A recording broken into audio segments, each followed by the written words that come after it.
I never knew my Uncle Samuel. In fact, no one in my family ever spoke of him.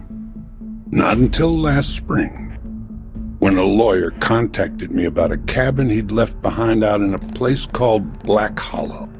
No map app could find it, but there it was, tucked between two rotten hills in rural West Virginia, where the roads turned to mud and the sky never seemed to clear.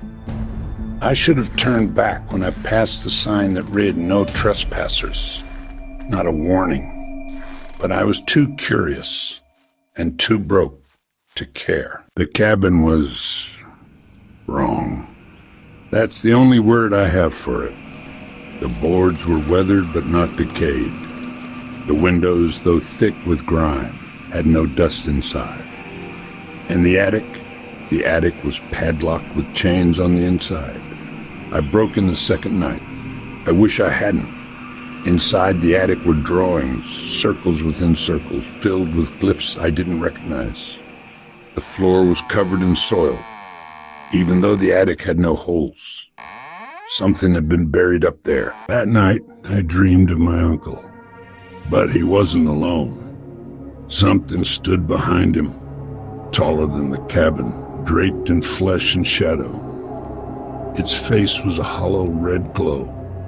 It didn't speak. It just watched me. And I woke up with mud on my feet.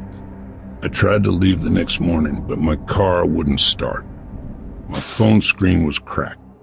The only road back had disappeared, swallowed by fog. So I stayed. A week, maybe longer. Something lived beneath the land. I could feel it, breathing. The floorboards pulse some nights, and every time I closed my eyes, I heard it, whispering through the walls in a language I felt instead of heard. On the 6th day, I opened the cellar. The air was wet, like the breath of something ancient. At the bottom was a well, sealed with the slab covered in the same glyphs from the attic. Scratched into the wood nearby were 4 words. "It is not dead yet." That night, the sky above the cabin opened.